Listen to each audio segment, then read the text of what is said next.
A Força do Destino. Por Mônica de Castro. Pelo Espírito Leonel. Desapegar-se dos conceitos é tarefa ainda mais árdua, que requer exercício diário e disponibilidade para a apreensão de novos valores. Sinopse. Jaqueline é uma jovem de 19 anos. Cheia de vida e sonhos, ela pensa em um futuro melhor para seu irmão Maurício, 10 anos mais moço. Eles são filhos de Rosemarie, técnica em enfermagem de um hospital público em Vila Velha, Espírito Santo. O pai de Jaqueline morreu há alguns anos e sua mãe casou-se com Dimas, homem mulherengo e fã de cachaça. Audiolivro realizado pelo canal Surya Chand Audiobook. Prólogo. Tudo estava tão escuro. Escuro como a madrugada em que não é possível vislumbrar as estrelas. Onde estariam elas? Será que ela atravessara a noite da vida sem nem ao menos perceber que não haveria mais amanhecer? Ao longe, ouviu alguém chorar. Primeiro, um lamento feminino, suave, quase infantil. Depois, uma voz grave, desconsolada e assustada juntou-se à primeira. Não entendia o que estava acontecendo. Afinal, que choradeira era aquela? O corpo estendido sobre a cama encheu-a de dúvidas. Rosemarie fitou-o com incredulidade, pensando que lhe pregavam uma peça de muito mau gosto. Alguém havia estirado em seu leito um manequim igualzinho a ela. E ainda cuidara de maquiá-lo tal qual um defunto na véspera do sepultamento, antes de ser tratado na funerária. Francamente, deviam punir tamanho absurdo. O absurdo, porém, ganhou forma. À medida que a manhã avançava, a cena insólita parecia desanuviar-se, revelando um quarto, um homem, uma menina e corpo. Mas que corpo! Como num sonho extraordinário, Rosemarie se aproximou, constatando, para seu horror, que o manequim mal acabado não era propriamente uma réplica, mas seu próprio corpo que jazia, lívido, sobre o lençol amassado. Aos poucos, a consciência foi retornando. Imagens aparentemente sem nexo se sucediam em sua mente. Lugares não percorridos, épocas não vividas, figuras desconhecidas. Tudo se misturava num redemoinho caótico de eventos singulares, nos quais ela era sempre a personagem central. Sangue, morte, lágrimas, ódio. Eram os ingredientes funestos na preparação da vingança. E o perdão? Rosemarie sentia, perdida em algum lugar de seus pensamentos, a frágil lembrança de que viveria pelo perdão. Mas tudo dera errado. As promessas do espírito haviam se perdido nas ilusões da carne, deixando de lado os compromissos assumidos diante da própria consciência. O mundo podia ser uma ilusão, mas, a seus olhos, era muito mais do que um devaneio fugídio. Era a certeza do prazer, da vitalidade, das paixões. Não era com isso que sempre sonhara. Uma pontada de remorso fez pulsar seu coração. Ínfima demais para causar dor, mas forte o suficiente para incomodar um pouquinho. E agora? Estaria tudo perdido. Sabia, bem lá no fundo, que desperdiçara uma oportunidade única de se reconciliar com a vida e com Deus. Mas Deus não era impiedoso e saberia perdoá-la, e a vida? A vida era bem mais do que a desventura daquele momento. Ainda assim, ela chorou. A vida era mais do que aquilo que via, porém, não possuía mais nada. Toda a sua vida, ou o que restava dela, se encontrava ali, acolhida pela insensibilidade do leito, que, um dia, ela inundara de calor. Apenas um corpo frio, inerte, mortal. Não era justo. Ou talvez fosse, diante das inúmeras injustiças que cometera contra quem mais deveria amar e proteger. Agora, olhando o mundo de outra perspectiva, percebeu que nunca conseguiria manter a palavra empenhada, a menos que uma força externa a compelisse. Sim, era isso. Não adiantava jurar, comprometer-se, planejar. Na volta, tudo é diferente. O jeito era, numa vida futura, construir um elo mais difícil de ser rompido e devolver o que havia tirado. Foi nesse momento que a ideia começou a se delinear. A princípio, causou-lhe um arrepio de terror, só de imaginar a monstruosidade que resultaria daquele esboço aberrante. Mas, pensando melhor, talvez fosse a única solução. De qualquer maneira, aquele era um projeto para o futuro, se é que elas teriam um futuro. No momento, seu coração ainda se permitia dominar pela mancha negra do ódio, e a vingança insistia em se apresentar como a salvação de seu orgulho. Foi com espanto que reparou na luminosidade que invadiu o ambiente. Não era uma luz forte, daquelas que cegam sem nem olharmos para ela. Ao contrário, era uma luzinha pálida, débil, quase sem vigor. Ao ver aquele raio tênue estender-se em sua direção, Rosemary hesitou. Lá dentro, uma silhueta familiar acenava para ela, convidando-a para uma viagem através das estrelas.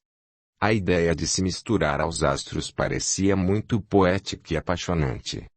Contudo, havia um empecilho. Ela não queria se misturar às estrelas. Preferia vê-las de baixo, como até então vinha fazendo. Com esse pensamento, virou as costas para a luz salvadora, dizendo a si mesma que ainda não era hora de partir. Capítulo 1. Parecia mesmo que aquele não seria um dia comum na vida de Jaqueline. Nenhum dia, desde que completara 13 anos, transcorrera dentro da normalidade esperada pela maioria das pessoas. Jaqueline tinha uma casa, uma mãe, um irmão e um padrasto. Mas isso fora antes de a mãe morrer. Tudo acontecerá muito rápido. Jaqueline despertara aquela manhã, pensando como faria para sobreviver a mais um dia dentro da casa, que, havia muito, não chamava-a de lar. Ela e Maurício não tinham escolha. Sentiam-se abandonados, perdidos, traídos por aquela que, no mundo, era quem mais deveria amá-los. Ainda assim, engoliam as frustrações e sobreviviam. Logo que abriu os olhos, Jaqueline percebeu que havia algo errado. O familiar aroma de café não impregnava o ar, como era costume àquela hora. O padrasto, Dimas, costumava dormir até tarde, deixando Rosemary sozinha com suas lágrimas até que as crianças aparecessem para o desjejum. Naquele dia, porém, não. A casa estava silenciosa, quieta, fria. Um arrepio de terror percorreu a pele de Jaqueline, quando ela chegou perto da porta do quarto da mãe. Apurou os ouvidos, tentando captar algum som do lado de dentro, mas nada lhe chegou além do pesado ressonar de Dimas. Em dúvida sobre o que deveria fazer, bateu e chamou baixinho. Mãe. Como ninguém respondesse, ela insistiu. Mãe. Está tudo bem? Mãe. Está aí? Uma interrupção no ronco de Dimas deu-lhe a entender que ele havia acordado. Jaqueline ouviu um murmúrio gutural, silêncio, novo murmúrio, silêncio e, por fim, um estrondo, como o de uma cadeira desabando no chão, e a porta se abriu abruptamente.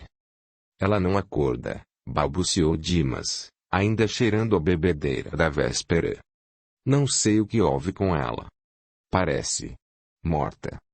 Disse aquilo com receio e uma certa frieza, como alguém que se espanta diante da própria indiferença. Jaqueline deixou de prestar atenção a ele. Empurrou-o para o lado e entrou correndo, ajoelhando-se ao lado de Rosemary. Mãe, gritou. Mãe, sacudiu-a. Mãe, acorde. Acorde, por favor. Rosemary não acordou. Permanecia deitada no leito, olhos cerrados, fria e pálida como um cadáver. Diante da constatação da morte, Jaqueline não sabia se chorava, se gritava ou se não fazia nada, com medo da reação de Dimas. A emoção, contudo, foi mais forte, e ela pôs-se a chorar de mansinho. Ela está morta? Indagou Dimas, até então, sem se convencer. Evitando olhar para ele, Jaqueline assentiu, experimentando uma profusão de sentimentos confusos e contraditórios. O padrasto se aproximou lentamente, fitando a mulher com expressão vazia. Pôs a mão no ombro da enteada, irritando-se quando ela se encolheu. Jaqueline não suportava que lhe a tocasse. Desde que completara 13 anos, o toque de Dimas tinha sempre uma intenção obscura. A princípio, a jovem não percebera, ele era seu tio. Criança, ela não tinha maldade para essas coisas, para coisa alguma. Era boba, ingênua, crédula. Não se afeiçoara a Dimas como deveria, a perda prematura do pai lhe deixara um vazio difícil de ser preenchido. Fazia 9 anos que ele se fora. Quando o pai morrera, Jaqueline tinha 10 anos e Maurício acabara de completar 1 aninho. Ainda se lembrava do dia como se tivesse acontecido na véspera. Feliz com o aniversário do filho temporão, Reginaldo se esmerava no preparo da primeira festinha do garotinho. Tudo muito lindo, a decoração colorida de circo dava um ar de alegria ao ambiente. Reginaldo saiu cedo para buscar o bolo de aniversário vestido da filha na costureira. Como amava seus filhos. Para o aniversário de Jaqueline, que se encontrava próximo, prometera levá-la para conhecer o Rio de Janeiro, que era seu sonho. Estava tão feliz e embevecido que não se deu conta de que um motorista bêbado cruzara a avenida e invadira a contramão. Sem tempo de frear, Reginaldo bateu de frente no outro carro. Sua morte foi imediata, transformando a festa do filho no primeiro momento de luto de sua vida. Mesmo abalado, Dimas serviu de consolo a Rosemarie. Reginaldo era seu irmão mais velho, seu protetor, seu amigo e, sobretudo, aquele que custeava seus gastos quando estes extrapolavam os limites de seu salário. Reginaldo amava Dimas, e não é que Dimas não correspondesse. Ele gostava do irmão, mas não se prendia a ele. Respeitava-o, mas o amor não era como esperado entre irmãos próximos. No ano seguinte, Rosemarie casou-se novamente. Dimas era 6 anos mais novo do que ela, bonito, bem falante, simpático, porém, continuava a ser um malandro. Ele gostava da vida fácil, da noite, da boêmia. Gostava de tudo, só não gostava de trabalho. Era um bom pedreiro, apesar de preguiçoso. No começo, conseguiu manter-se ocupado com uma obra aqui, uma reforma ali. Mas depois, vendo que a esposa se matava de trabalhar no hospital, foi relaxando, faltando a compromisso sem dar satisfações aos clientes, recusando serviços sem motivo algum ou executando-os de forma desleixada e sem cuidado. Foi indo, e os clientes começaram a escassear, até desaparecerem por completo, restando a Rosemarie a obrigação de sustentar a casa sozinha. Técnica de enfermagem, ela dobrava plantões e, nos horários em que deveria estar repousando, cuidava de idosos, bebês e pessoas doentes. Sem emprego nem ocupação, mas com dinheiro no bolso, Dimas se voltou para a bebida e as mulheres. Rosemarie vivia cansada, reclamando de tudo, sem disposição para seus joguinhos de sexo. Isso o deixava tão irritado que não demorou muito para que ele começasse a surrá-la. Rosemarie apanhava quase diariamente, isso com apenas 1 ano de casada. Com o passar do tempo, as surras tornaram-se rotina. De tão constantes, Rosemarie se acostumara a elas, convencendo-se de que apanhava porque merecia. Ela trabalhava muito, não tinha tempo para o marido. Era natural, portanto, que ele reclamasse pela esposa que ela não conseguia ser, buscando na rua a saciedade dos desejos que caberia a Rosemarie satisfazer. Dimas não era culpado pelas falhas dela. E ela não tinha culpa de amá-lo tanto. À medida que Jaqueline crescia, a compreensão crescia com ela. Aos poucos, passou a se dar conta de que nada daquilo era certo, principalmente quando ele lhe bateu pela primeira vez.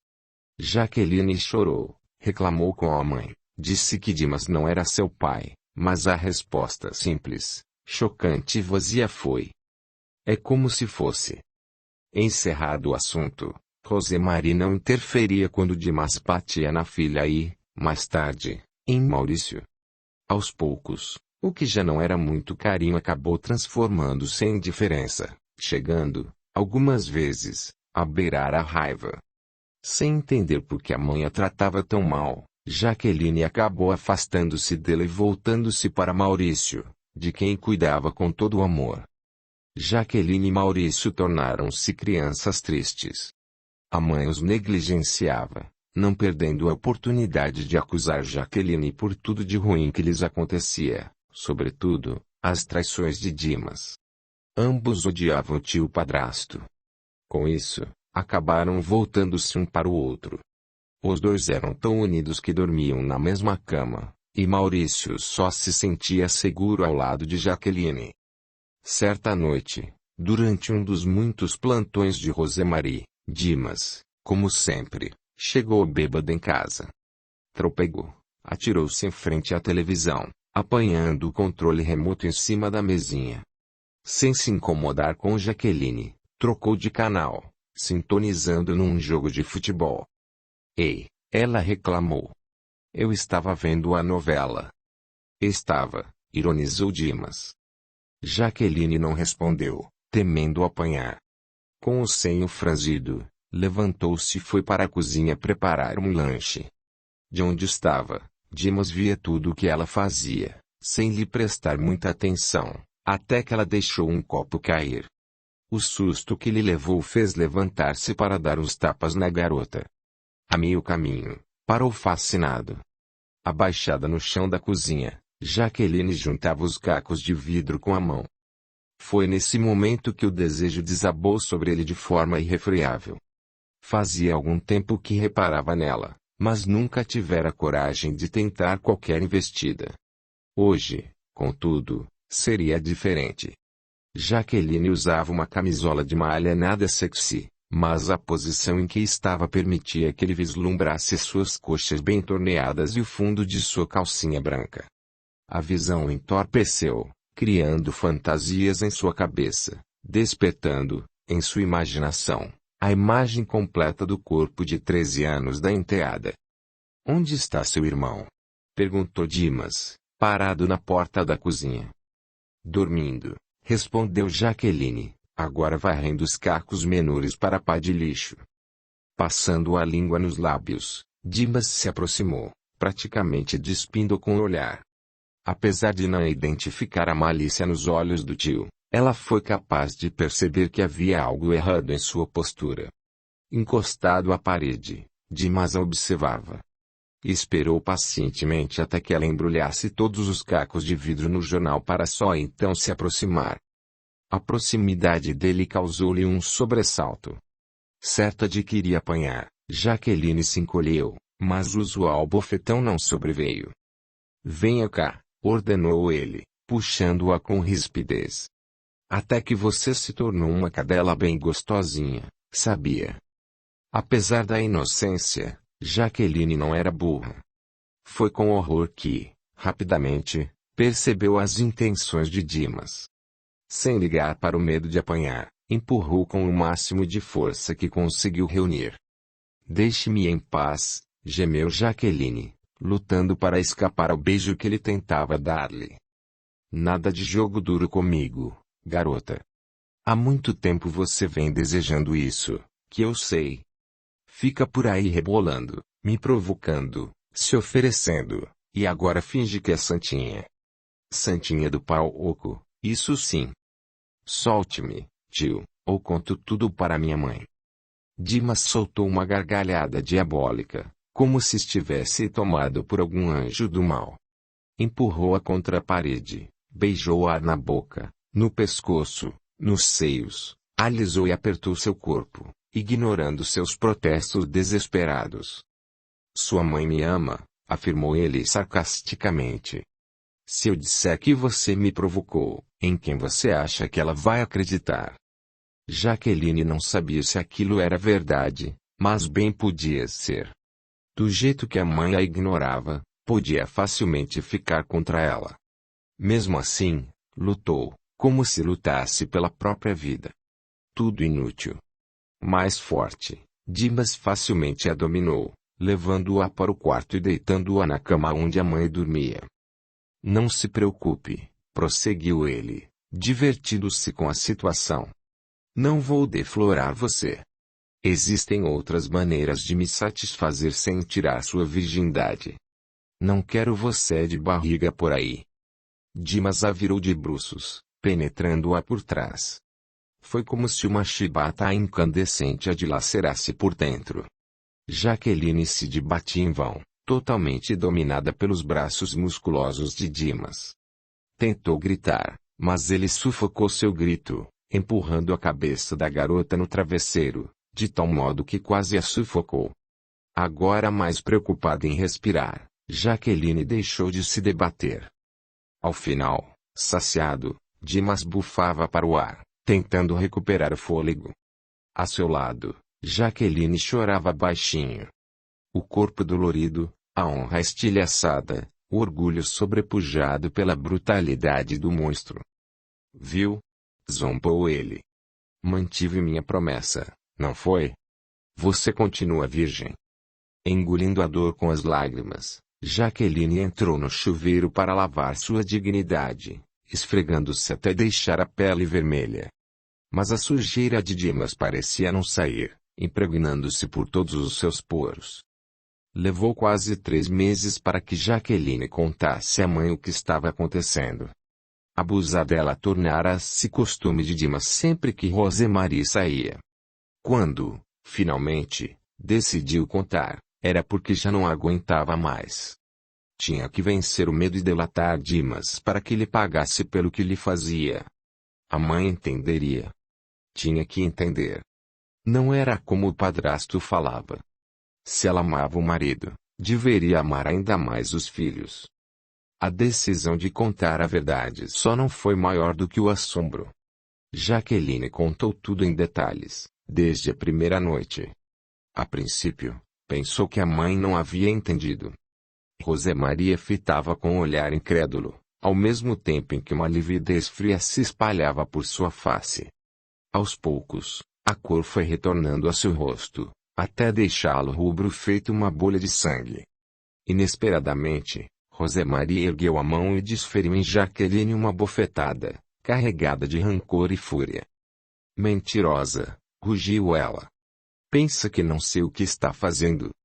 Bem que Dimas me avisou para ficar de olho em você. Avisou. Avisou que você está ficando oferecida, que vive se exibindo para os garotos na rua e até para ele, abaixando-se para apanhar coisas no chão e lhe mostrar as calcinhas. Mãe, tornou, magoada.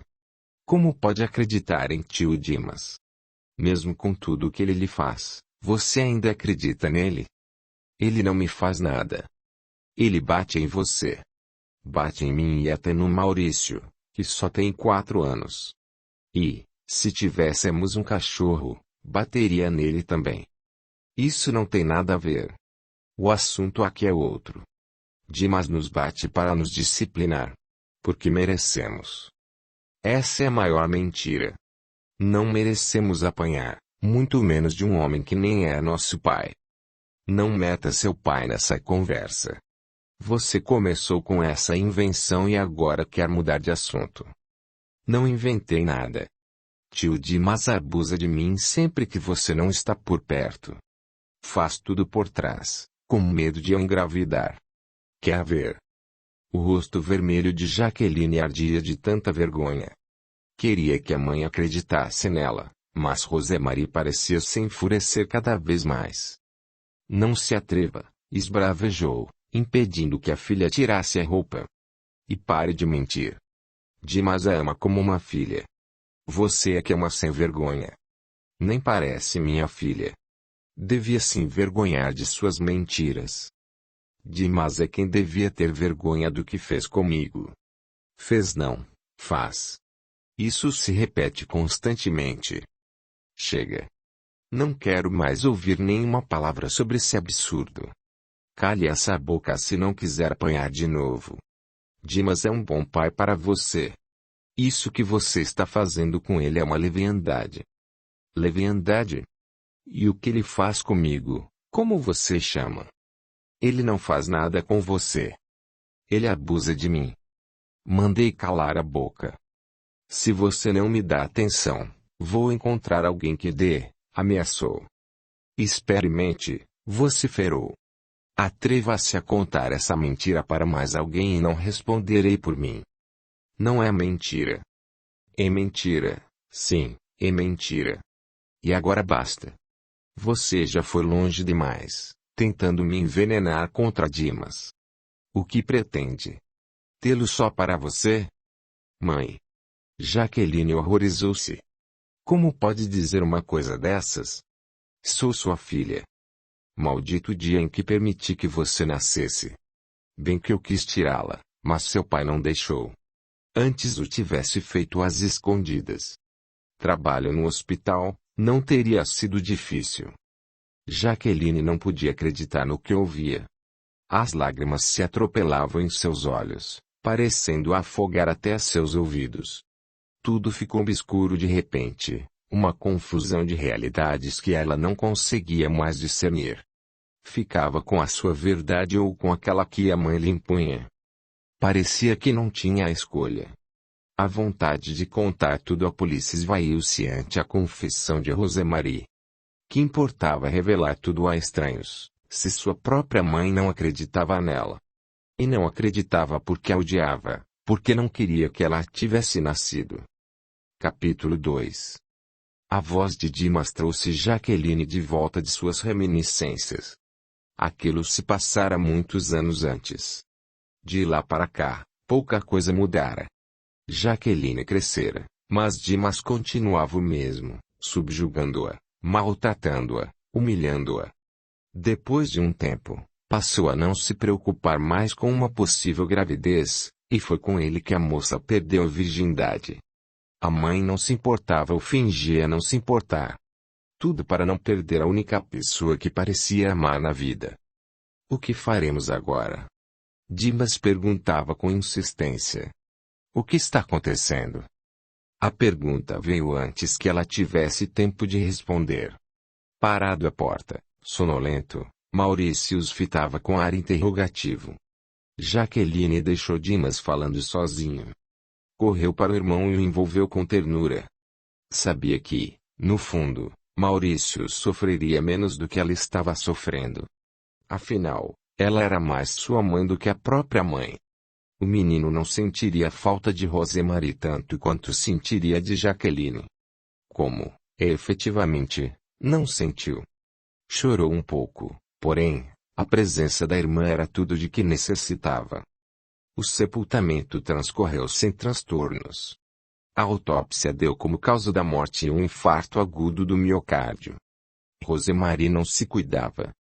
Estava acima do peso, seguia uma rotina sedentária e estressante, fumava, tinha péssimos hábitos alimentares, colesterol e triglicerídeos muito acima do desejável. A vida agora seria um mistério. Jaqueline não tinha a menor intenção de dividir com o tio o mesmo teto. Eram poceiros na casa em que moravam, de forma que não possuíam título de propriedade nem nada que os ligasse ao imóvel. Quando viva, Rosemarie falava sempre em usucapião, mas Dimas ia adiando o processo e agora mesmo é que não moveria nenhuma ação para ser dono da casa. Enquanto preparava o almoço, Jaqueline pensava em tudo isso e em como fariam para sobreviver. Já completara 19 anos, concluir o ensino médio, podia arranjar um emprego de garçonete ou balconista. Tinha boa aparência, era educada e gentil. Sua única exigência era que Dimas fosse embora e os deixasse em paz. O que teremos para o almoço? A desagradável voz de Dimas chegou até ela. Estou cozinhando para mim e Maurício, respondeu ela, em tom desafiador. Você não faz mais parte dessa família, portanto, pode arrumar suas trouxas e dar o fora. A ousadia espantou até mesmo ela própria. Dimas, por sua vez, sentiu o calor do ódio subindo pelo pescoço, inundando-lhe as faces como a lava de um vulcão. O que foi que disse? Dimas rosnou, colérico. Você ouviu bem, enfrentou ela, esforçando-se para que ele não percebesse o quanto tremia. Essa casa pertence a mim e a Maurício. Você não é nosso pai. Mas sou seu tio legítimo e era marido de sua mãe. Tenho direitos sobre os seus bens. Acontece que essa casa não é exatamente nossa. Você nunca se interessou em mover o processo de usucapião. O que não me impede de fazê-lo agora. Todo mundo sabe que eu morava aqui com a sua mãe há quase 10 anos. Por favor, tio Dimas, vá embora, pediu ela, amansando a voz para ver se o comovia. Você não tem motivos para continuar morando aqui. Pode refazer sua vida em outro lugar, longe de nós, sem uma criança para cuidar. Quem cuida da criança é você. Eu sou só o responsável legal. Jaqueline não disse nada. Precisava lutar contra o próprio ódio para não cometer uma loucura. Ele estava ali, bem próximo dela, ao alcance da mão que segurava a faca de cozinha. Virar-se na direção dele e enterrá-la em seu coração não seria nada difícil. Horrorizada com seus próprios pensamentos, Jaqueline balançou a cabeça, a fim de afastar a ideia funesta. Não era uma assassina. A imagem de Dimas morto, contudo, persistia em sua mente, desafiando a razão ante o instinto de sobrevivência.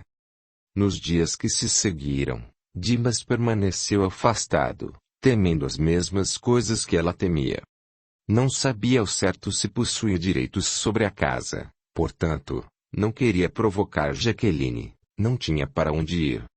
Todas as noites, ficava fora até a tarde, desperdiçando, nos bares, o pouco dinheiro que lhes restava. Jaqueline não se queixava daquelas ausências. Ao menos, ele os deixava em paz, permitindo que passassem a noite tranquilamente, sem sobressaltos. Sentada em frente ao computador, Jaqueline tentava distrair-se com um jogo da internet, quando Maurício entrou no quarto. Jaqueline, chamou. O que foi, querido? Vai passar um filme de ficção científica daqui a pouco. Quer ver comigo? Jaqueline consultou o relógio. Ainda era cedo e o dia seguinte era sábado. Não tinha problema se ele fosse para a cama um pouco mais tarde. Tudo bem, amor. Vamos ver juntos. Ela desligou o computador e seguiu abraçada com o irmão para a sala. Ligou a televisão, deitando a cabeça dele em seu colo. Enquanto aguardavam o início do filme, Maurício indagou. Tio Dimas vai continuar morando aqui com a gente? Não sei, ela hesitou, antes de responder. Você sabe. Aquelas coisas que machucam e fazem você chorar. Durante alguns minutos, Jaqueline não soube o que dizer. Jamais poderia imaginar que Maurício percebia os abusos a que era submetida. Não adiantava mentir, não queria mentir. Ele era seu irmão e merecia conhecer a verdade. Em vez de negar, ela simplesmente tentou confortá-lo. Ele não vai mais fazer isso. Não vou permitir que se aproxime de mim novamente. Mas... hesitou. Mas o quê? E se ele fizer comigo? Ele tentou fazer alguma coisa com você? Jaqueline horrorizou-se. Diga, Maurício, ele abusou de você? Tocou em alguma parte imprópria, disse-lhe alguma indecência. O rosto subitamente corado de Maurício foi a resposta, mas ele logo tratou de esclarecer. Foi apenas uma vez. Mamãe estava no plantão e você estava dormindo. Ele chegou bêbado, me viu saindo do banho, aproximou-se, quis me tocar por cima da toalha. E o que você fez? Saí correndo. E ele foi atrás de você? Não. Entrou no seu quarto. Jaqueline compreendeu tudo. Mais de uma vez, a moça despertara com o tio sobre ela, tocando-a em suas partes íntimas. A lembrança lhe causou ânsias, ainda mais ao pensar no que ele poderia ter feito a Maurício. Ele tem que sair daqui, afirmou Jaqueline, com raiva. Antes que algo pior aconteça. Maurício afundou a cabeça no colo da irmã, chorando assustado. Ela o afagou, tentando confortá-lo enquanto um turbilhão de ideias sinistras se engolfava em sua mente. Quando o filme começou, silenciaram, tentando prestar atenção à história. Aos poucos, o menino foi se envolvendo com o enredo, deixando a Jaqueline e o ônus da sobrevivência. O cansaço os dominou.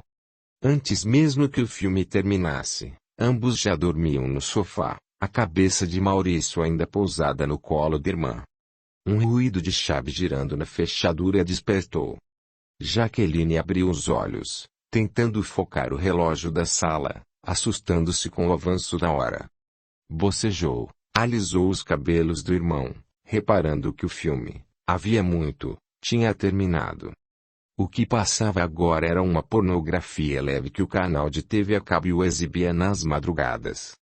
Mais que depressa, Jaqueline tateou em busca do controle remoto, a fim de desligar o aparelho antes que Dimas tivesse a oportunidade de ver o que se passava.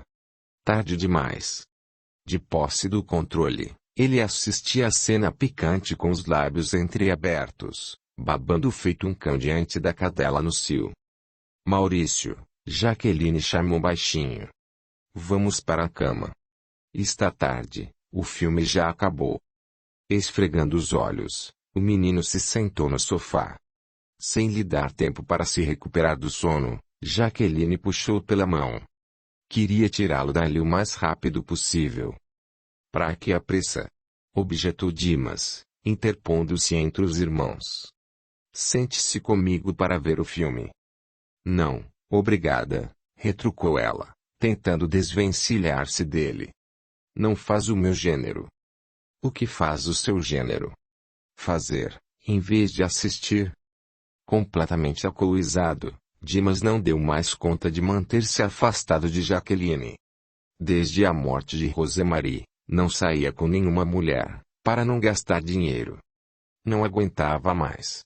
Ainda por cima, chegava a casa e se deparava com aquelas cenas excitantes.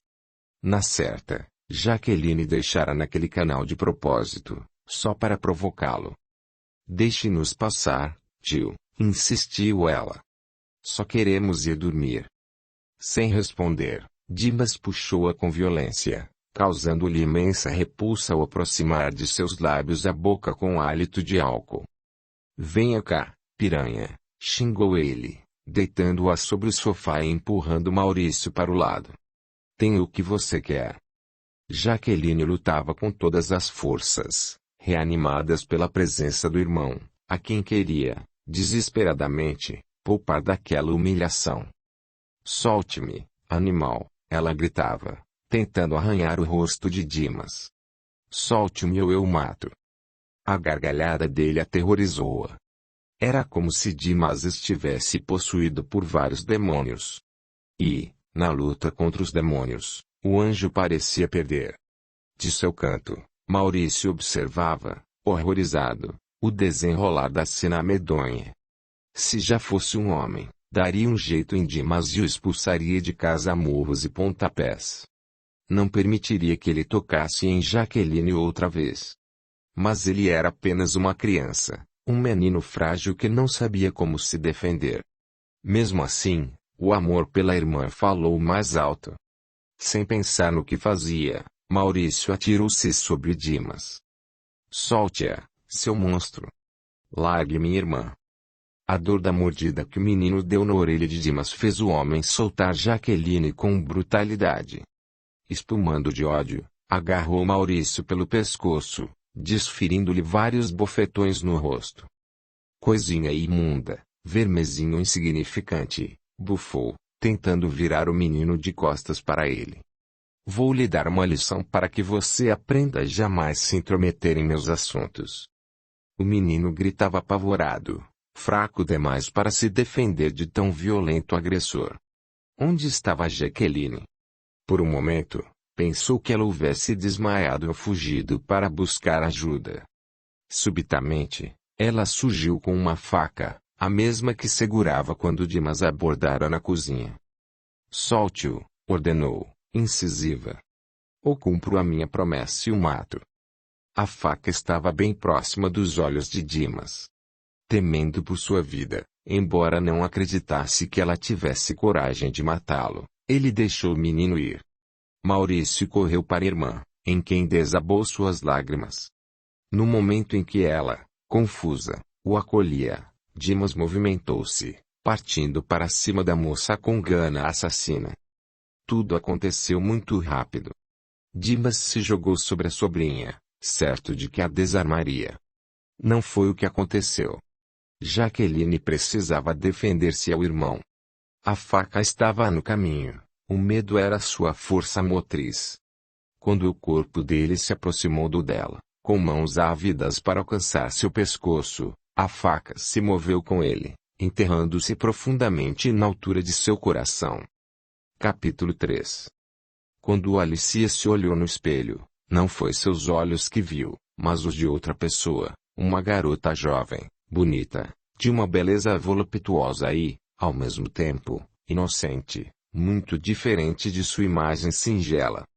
Sentiu um nó na garganta e apertou o coração, na altura de uma pequena e imperceptível cicatriz que guardava desde a infância, fruto de uma cirurgia cardiológica. Não conhecia a garota, contudo, parecia que já a havia visto antes. Apenas não se lembrava onde a vira. Em instantes, a porta do banheiro se abriu, e Juliano apareceu. Vinha com a toalha enrolada na cintura, sacudindo os cabelos molhados para espargir água, de propósito, sobre Alicia. Ela lhe deu um sorriso envolvente, entreabrindo os lábios para receber o beijo. Já está pronta? Indagou ele, alisando o pescoço nu de Alicia. Quase. Falta escolher um colar. Você está linda, admirou-se ele. Com ou sem colar, e a mulher mais linda que já conheci. Bobo, gracejou ela, mas feliz com o elogio. Sua opinião não é imparcial. É, sim. Não é só porque a amo que não sou capaz de reconhecer uma beleza. Sou uma mulher de rosto comum. Juliano riu e a afagou novamente. Seu pai está ansioso por esse momento, não está? Perguntou, vestindo o terno com cuidado. Você também estaria, se completasse 30 anos de casado. É verdade. Ele e sua mãe são muito unidos. Muito mesmo. Em silêncio, Juliano terminou de se arrumar, aguardando até que Alicia, finalmente, se decidisse por um colar de pérolas e brilhantes. Ficou ótimo, elogiou ele. Alicia sorriu. Realmente, estava muito bom. Não era tão bonita quanto a garota de seus sonhos, mas não deixava a desejar. Quando estavam no carro, já a caminho da casa dos pais, ela retrucou com ar displicente. Sonhei com ela de novo. Sonhou. Esse sonho está se tornando recorrente. E o pior é que conheço aquela moça, embora nunca tenha visto. Será mesmo? Também sonhei com nosso bebê. Isso é mais compreensível. Será que nunca vamos conseguir ter nosso filho? Seu pai falou que nós não temos nenhum problema para engravidar. Sua ansiedade é que atrapalha. Talvez. Fizeram o resto do percurso em silêncio, cada qual imerso em seus pensamentos, embora ambos pensassem a mesma coisa. O maior desejo de Alicia era ser mãe. Contudo, mesmo após 5 anos de casamento, ainda não conseguira engravidar. Quanto mais pensava nisso, mais se angustiava, temendo o fantasma da infertilidade, que sabia rondar a sua família. Mesmo os mais modernos processos de fertilização não foram capazes de ajudá-la a gerar um filho, já que nenhum dos dois possuía limitações físicas para a fecundação. Quando entraram no salão onde a festa era realizada, Celso os aguardava ansiosamente, esfregando as mãos com nervosismo. Finalmente, exclamou ele. Já estava ficando preocupado. Pensei que não viessem. Isso jamais aconteceria, objetou Juliano. Sua filha tem adoração por você. Nunca perderia seu aniversário de casamento. Nem eu. Celso sorriu, sentindo a aproximação da mulher, que se juntou a eles num abraço que envolveu a todos. Seu pai estava em cólicas, gracejou ela. Não tem jeito. Você está muito bonita, Eva, afirmou Juliano. Como sempre. Obrigada, querido. Venha, minha filha, chamou Celso. Quero apresentá-la a um colega de trabalho. Alicia seguiu com ele, de mãos dadas. A um canto, um grupinho de homens discutia, animadamente, a nova descoberta de Celso, ligada ao campo da genética. Olá a todos, cumprimentou ela, que já conhecia a maioria dos presentes, exceto um homem de ar circunspecto. Os presentes responderam ao cumprimento, beijando-a delicadamente no rosto. Tinham a idade de seu pai e a conheciam desde menina. O novo membro, contudo, fitou-a com um ar espantado, como se tentasse esconder o choque que sua aparição lhe causara. Eis a minha filha mais velha, Tobias, Celso apresentou. Alicia, este é Tobias. Voltou agora da Europa, cheio de novas ideias. Como vai, Tobias? Alicia estendeu a mão para ele, apesar da onda de antipatia que a atingiu em cheio. Desacostumada àquele sentimento, Alicia se contraiu, logo dominando a repulsa, censurando-se pela descortesia de seus pensamentos. É um prazer conhecê-la, retrucou Tobias, fitando-a com admiração. Seu pai fala muito de você. Alicia é uma das minhas pérolas, disse Celso. Um de meus maiores tesouros. Sem dúvida que é. Todos riram. A adoração de Celso pelas filhas não era segredo para ninguém. Quando Juliano se aproximou em companhia de Eva, Celso apresentou-o também. Após o tempo necessário para cumprir devidamente o protocolo da boa educação, Alicia arranjou uma desculpa para afastar-se. De braços dados com a mãe, pretextando verificar algo na cozinha, saiu arrastando-a. O que você achou do novo amigo de papai? Perguntou Alicia, assim que se viram fora do alcance auditivo dos demais. De Tobias. Tornou Eva, embaraçada. Ele não é um novo amigo. Tá, mas o que você achou dele?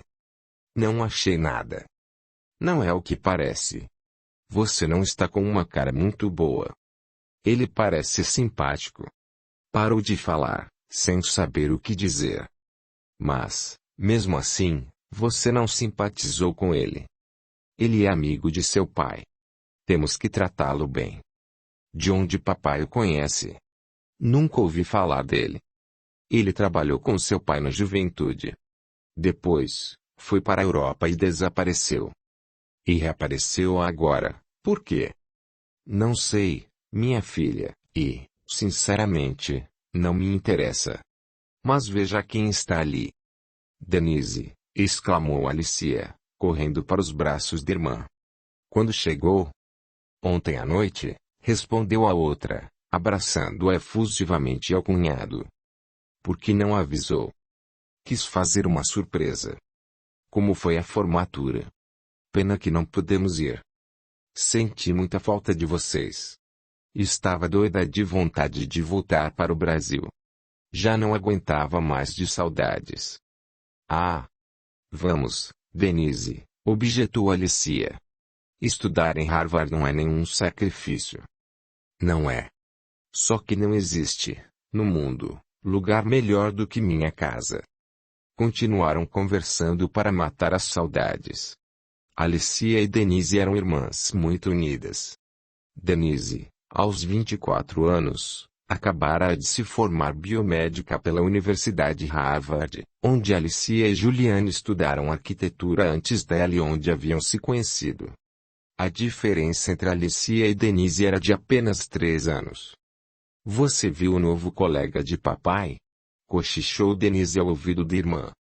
Um gato, não acha? Alicia olhou-a, estupefata.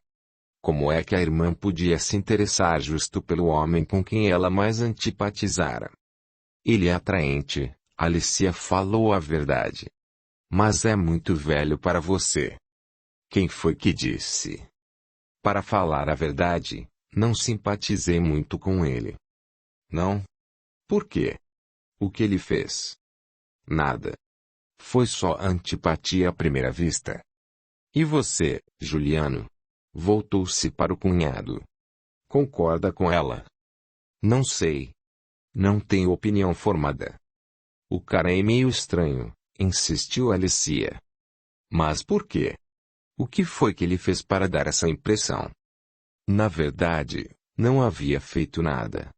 A antipatia era, aparentemente, gratuita, muito embora Alicia soubesse que nada é fruto do acaso.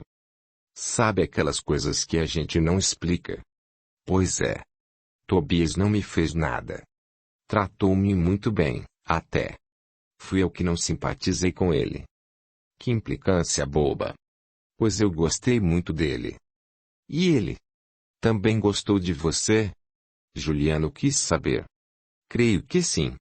Tratou-me muito bem, foi gentil e galanteador. Um verdadeiro cavalheiro. Acho até que vou bater mais um papo com ele.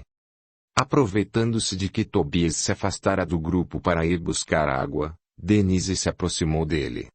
De onde estava, Alicia a fixava, entre desconfiada e temerosa. Não havia motivo para sentir medo ou repulsa de Tobias, contudo, era o que sentia. Tomara que ela não queira namorá-lo, considerou Alicia. Acho que Denise não chegaria tão longe, Juliano tentou tranquilizar a esposa. Embora ambos me pareçam bem interessados um no outro. Ele é bem mais velho. Deve regular com o papai. E daí?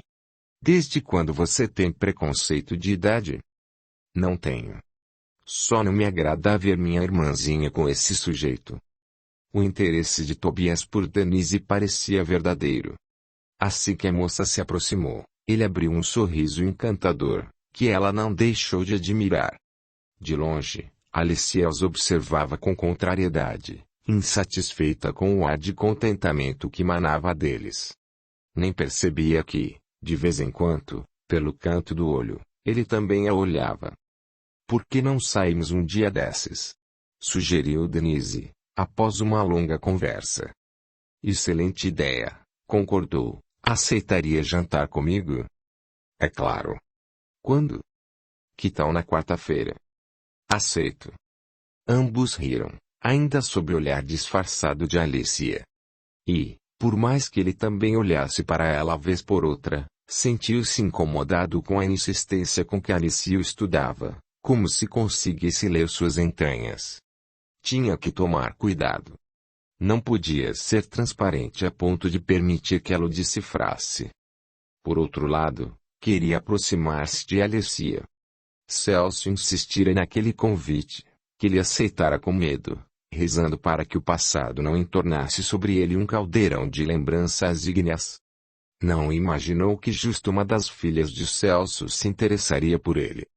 Talvez ele pudesse usar aquela simpatia para saber mais sobre Alicia, embora houvesse notado que ela não simpatizara com ele.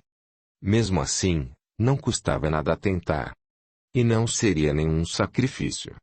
Denise era jovem, linda, agradável. Não faria mal se também se conhecessem melhor. Capítulo 4. A volta ao Brasil fora marcada por muitas lembranças difíceis. Mesmo assim, Celso insistira, oferecendo a Tobias um emprego em seu laboratório de pesquisas genéticas. Confiava na capacidade do amigo e nas novidades que ele trazia da Europa, que muito enriqueceriam seus estudos. Tobias entrou no laboratório cabisbaixo, como se acostumara a andar desde que deixara seu país natal. Assim que o avistou, Celso se aproximou e seu sorriso demonstrava que estava feliz. E então? Começou ele. Gostou da festa? Foi muito bonita. Você e Eva parecem um casal bastante feliz. Nós nos esforçamos. Mas, e você? Notei que você e Denise conversaram por muito tempo, eu diria até, um pouco além do normal. Foi só uma conversa amigável, tornou, acabrunhado. Tudo bem, não estou recriminando. Fico até feliz que você e Denise estejam se entendendo. Não se pode dizer que estejamos, propriamente, nos entendendo. Apenas iniciamos uma amizade. O que é muito bom, não é? Ela parece empolgada com você. Disse que vão sair para jantar. Isso incomoda você? De modo algum. Por quê? Ante o olhar enigmático do outro, insistiu. Por que não incomoda? Deveria. Depois de tudo o que aconteceu, era de se esperar, ao menos, um certo constrangimento ou mal-estar. Mas você parece bem à vontade com a ideia de eu me aproximar de Denise. Não entendo. Você, mais do que ninguém, deveria entender. Não deveria não. Não podemos fingir que o passado não aconteceu e agir como se tudo fosse uma novidade. Não se trata disso. A verdade, Tobias, é que quero consertar as coisas. Você não acha que é um pouco tarde para isso? Nunca é tarde para o arrependimento. Preciso pôr as coisas em seus devidos lugares. Durante alguns minutos, Tobias permaneceu parado, permitindo que as lembranças reabrissem as feridas. Quando tornou a falar, havia tristeza em sua voz. Você se lembra de quando nos conhecemos? Como poderia me esquecer? Tobias deu um sorriso sombrio, carregado de tensão. Eu me achava o homem mais infeliz do mundo, tornou, pensativo. A mulher que eu amava havia me deixado. Pensei que não sobreviveria sem ela. Mas sobrevivi. Graças a você. Não é bem assim, meu amigo. Você decidiu viver. Foi você quem me ajudou a tomar essa decisão.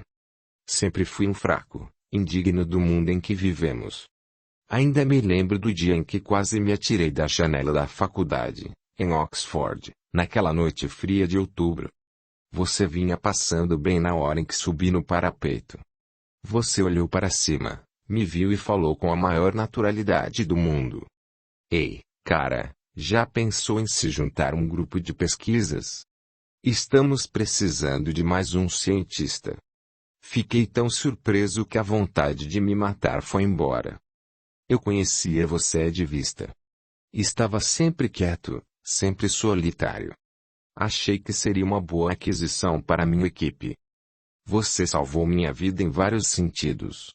Evitou que eu me matasse, deu-me uma vaga no seu grupo de pesquisas, acreditou em mim e me chamou para trabalhar com você depois de formados.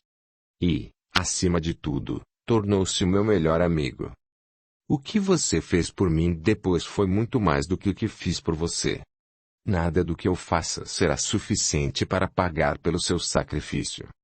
Sei que não dá para desfazer o que já está feito, mas posso, ao menos, tentar compensar todos esses anos de desterro. Você não precisa compensar nada. Eu fiz uma escolha e tive que conviver com ela. Não me arrependo. Mas eu, sim. Fui covarde e me aproveitei da sua amizade para me salvar. Não foi nada disso. A responsabilidade era minha. Só minha. Meu amigo, você sabe que não é bem assim. É assim, sim. Quem era o médico na época? Não era eu. E daí? Você não tomava as decisões sozinho. Por favor, Celso, não quero mais falar sobre isso. Lembrar tudo o que aconteceu ainda é muito doloroso. Então não lembre. Vamos reparar esse erro. Ainda dá tempo de consertar sua vida. Minha vida não precisa de conserto. A minha precisa. Não me leve a mal, Celso, mas aliviar sua consciência não vai mudar os fatos. Estou disposto a assumir que errei. Não é isso que eu quero, objetou Tobias, com veemência. Quero que as coisas continuem como estão. Não vale a pena remexer no passado, desencavar coisas que foram sepultadas pelos anos.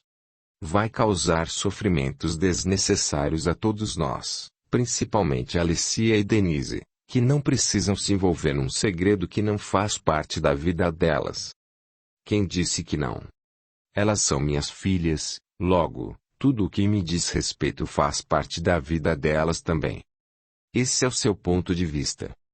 Se não é isso que pensa, por que voltou então? Voltei porque aqui é o meu país, a minha casa.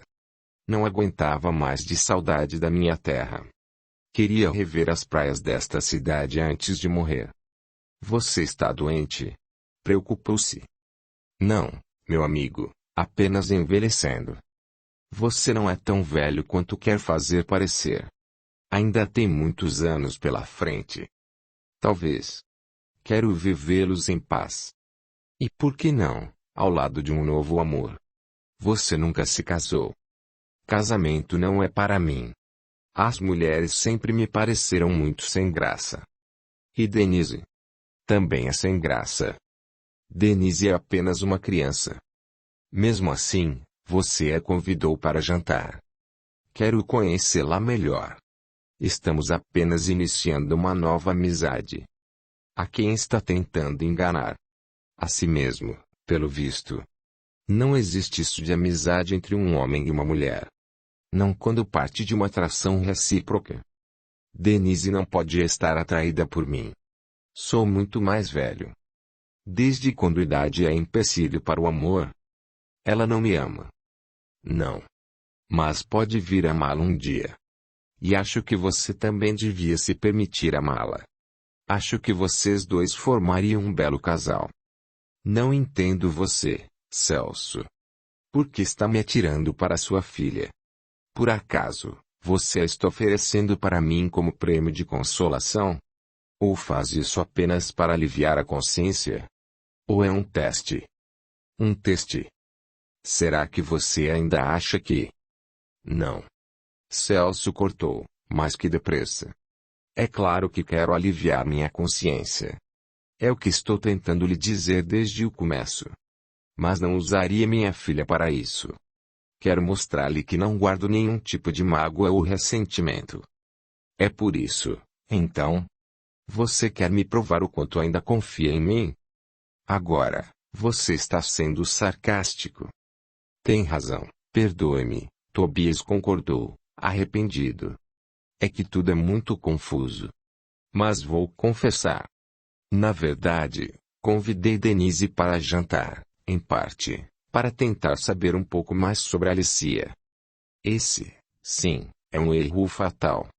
Não use uma das minhas filhas para se aproximar da outra. Vai acabar magoando as duas. Nunca. Eu jamais faria nada que pudesse magoá-las. Alicia, pelo visto, não simpatizou com você, mas Denise, sim. E não pense que foi apenas uma curiosidade inocente sobre um antigo amigo do pai. Ela está realmente interessada em você. Ela não pode. Não deve. Denise é bem mais nova do que eu.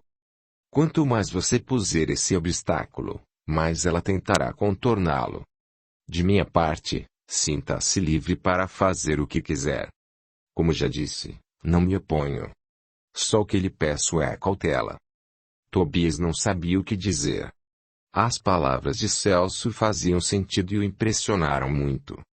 Realmente, quando convidara Denise para jantar, não havia pensado em nada disso, apenas em saber mais sobre a vida dela e a de Alicia. Mas não queria que ela se magoasse, prometendo-lhe algo que talvez não lhe pudesse dar. Audiolivro realizado pelo canal Surya Chand Audiobook. Capítulo 5. Às 8 da noite em ponto, Tobias tocou a campainha na casa de Denise. Após muito refletir, resolvera prosseguir com os planos para o jantar. Não permitiria que nada acontecesse entre eles, nem um abraço sequer. Talvez Celso estivesse errado sobre os sentimentos da filha, embora ele, em seu íntimo, soubesse que não. Tinha sensibilidade suficiente para perceber quando uma mulher se interessava por ele. Para seu desagrado, quem atendeu a porta foi Eva, que o fez entrar e sentar-se. Ele a acompanhou meio sem jeito, fazendo o máximo possível para não demonstrar o mal-estar que a presença dela provocava em si. Denise já vem, avisou ela, com aparente indiferença. Está terminando de se arrumar. Tobias sorriu embaraçado, evitando olhar para ela, que fazia o mesmo. Consultou o relógio, rezando para que Denise chegasse logo. Sentada na poltrona defronte dele, Eva permanecia quieta, as mãos pousadas sobre os joelhos, imóvel como uma estátua. Nos pensamentos dela, um turbilhão de lembranças funestas se atropelavam. Tinha a vontade de gritar com Tobias, de dizer-lhe o quanto estava sendo abusado por flertar com sua filha. No momento em que ela se decidiu e levantou os olhos para ele, Denise entrou na sala. Estava deslumbrante em um vestido branco de seda. Mesmo contra sua vontade, Tobias pegou-se admirando sua delicadeza. Você está linda, elogiou, embevecido. Parece uma fada esvoaçante. Fada esvoaçante é novidade. Ninguém nunca me chamou assim antes. É coisa de velho. Você não é velho. Mas obrigada. Você também não está nada mal. Podemos ir, então? Denise o acompanhou com prazer. Tinha consciência de que produzira um efeito bastante positivo sobre ele. O ar extasiado com que Tobias a fitou logo que a viu demonstrava isso. Assim como Denise, Eva também notou a reação de Tobias. Seria impossível não se admirar com a beleza da filha. Se ela pudesse impedir aquele encontro. Mas não podia. Celso a havia proibido, e a última coisa que ela queria era envolver Denise nos dissabores de seu passado. No decorrer da noite, Tobias se concentrou exclusivamente nela. Jantaram, dançaram, conversaram. Ao contrário do que ele esperava, acabou deixando-se envolver pela beleza e inteligência de Denise. Rompendo a promessa que fizera a si mesmo, o primeiro beijo aconteceu sem nenhum obstáculo. A ele, sucederam-se vários outros. Entre o vinho e a música suave, a noite terminou no apartamento de Tobias. Acho que estou apaixonada por você, confessou Denise, com a cabeça apoiada no peito dele. Não acha que ainda é muito cedo para isso? Objetou Tobias, surpreso. Nós acabamos de nos conhecer. Não acredita em amor à primeira vista? Não. Pois eu acredito, comentou ela, sonhadora. Foi exatamente o que aconteceu comigo. Exagerada, rebateu Tobias, tentando fazer Denise não levar aquele momento tão a sério. Pode chamar como quiser. Mas o fato é que, desde que o conheci, não parei de pensar em você um minuto sequer. Denise fez uma pausa, estudando o rosto de Tobias. E você? Também pensou em mim? A cobrança dela realmente o assustou, levando-o a recuar. Era uma reação inesperada. Maldisse a si mesmo por ter se deixado seduzir pela sensualidade da moça. Devia ter sido forte, devia ter evitado um contato maior. Era mais velho, mais experiente. Tinha a obrigação de lhe mostrar que não podiam se envolver. Em vez disso, cederá ao desejo e dormirá com ela. E, agora, Denise confundia as coisas, exigindo de Tobias um sentimento que ele não sabia se poderia lhe dar. Por que não deixamos essa conversa para depois e vamos preparar algo para comer? Tobias desconversou. Estou morto de fome. A comida pode esperar. Agora, quero saber se você pensou em mim. Mas que insistência, Denise. Nós só nos conhecemos outro dia. E daí? Para mim, é o suficiente. Não é, não. Você não gosta de mim, constatou, decepcionada. Não é isso. Só acho que é cedo demais para falarmos em paixão. Já entendi. Sou uma boba mesmo. Eu aqui, me declarando, e você pensando que sou apenas mais uma garota tola. Não é nada disso. Então, o que é? Seu pai é meu amigo, e você é muito jovem. Será que isso daria certo? Não acredito que, depois de transar comigo, você vai se preocupar com idade. Essa é a desculpa mais esfarrapada que você podia dar. Não é desculpa, é realidade. Sou um homem maduro, na casa dos 50 anos, e você mal saiu dos 20. E daí? Isso nunca foi obstáculo para o amor. Não fale em amor. Você ainda nem sabe o que é isso. Não entendo. Se não gosta de mim, por que aceitou fazer sexo comigo? Eu gosto de você, mas reconheço que foi um erro termos dormido juntos. Um erro? Você é muito jovem para mim, já disse. E tem o Celso. Devia ter pensado nisso antes de me trazer para cá. Tem razão, desculpe-me. Prometo que isso nunca mais vai acontecer. Por que quis sair comigo, Tobias? Se tem medo de meu pai e me acha uma criança, por que me convidou para jantar? Eu não pensei que as coisas fossem chegar a esse ponto. Eu apenas quis sair com a filha de um amigo. Queria conhecê-la melhor, saber da sua vida e da de Alicia. Alicia? Espantou-se. O que Alicia tem a ver com isso? Não tem nada a ver. Então, por que quer saber da vida de Alicia? Por acaso está interessado nela? Interessado? Não, por favor, não me interprete mal. Como quer que eu interprete suas palavras? Você me convida para sair, mas diz que quer saber da vida da minha irmã. Ela é casada, ouviu? E muito bem casada. Eu sei, perdoe-me. Pelo amor de Deus, você entendeu tudo errado. Se entendi errado, por que não tenta me explicar? Tobias pareceu se confundir, buscando palavras que não conseguiu encontrar. Não disse nada. Olhou para ela, tentando transmitir, pelo olhar, o que a boca não soube dizer. Já entendi, falou ela, coberta de indignação. Não precisa tentar se explicar. De um salto, Denise levantou-se da cama e correu para o banheiro. Sentiu vontade de nunca mais olhar para a cara dele, arrependida de ter lhe revelado seus sentimentos. Saiu alguns minutos depois, toda vestida, pronta para ir embora. Apanhou a bolsa e dirigiu-se para a porta. Quer que a leve para casa? Perguntou Tobias em tom neutro, com medo de aborrecê-la ainda mais. Não precisa. Posso pegar um táxi. Denise já estava no corredor, quando ele a alcançou. A grosseria fê-lo se sentir mal, ainda mais porque ela era filha de seu amigo, com quem conversara sobre a situação apenas algumas horas antes de tudo acontecer. Denise, chamou. Volte aqui, me desculpe. Não tenho do que desculpá-lo. Você está certo. Eu é que me antecipei, esperando que as coisas saíssem do meu jeito. Não é isso. Eu apenas me assustei. Claro. Você é só um garotinho, com medo da primeira namorada. Não seja sarcástica. Podemos entrar e conversar. Não temos mais o que dizer um ao outro. Para mim, já está tudo mais do que dito. Denise abriu a porta do elevador com as lágrimas penduradas nas pontas dos cílios. Ia chorar, mas não queria chorar na frente dele. Já bastava ter aberto seu coração, revelando-lhe que estava apaixonada.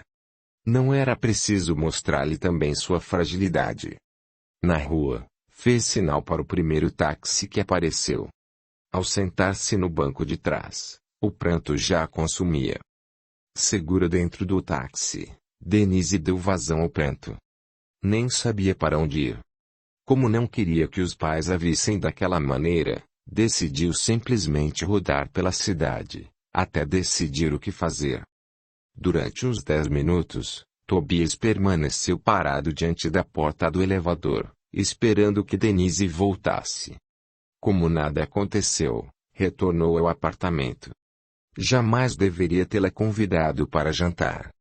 Achar que não aconteceria nada entre eles era de uma ingenuidade pueril. Denise era uma mulher linda, inteligente, interessante. Que homem não se deixaria envolver por tantos encantos? Sem contar que, inesperadamente, ter a moça em seus braços o enchera de entusiasmo, algo que não experimentava havia muitos anos. Nada decorrente do orgulho de ter nos braços uma mulher bem mais jovem, mas um calor que nascera do pensamento inesperado de que ele bem poderia vir amá-la. Os primeiros raios de sol começavam a se derramar sobre o assoalho, quando alguém tocou a campainha.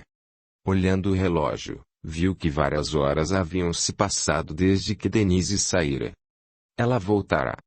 Era a oportunidade que ele queria para desculpar-se com a moça. Abriu a porta de uma só vez, pronto para ouvir antes de falar. Contudo, seu corpo congelou ao deparar-se com a pessoa que se encontrava ali. Petrificado, Tobias engoliu um susto, segurando-se para não cair. Você?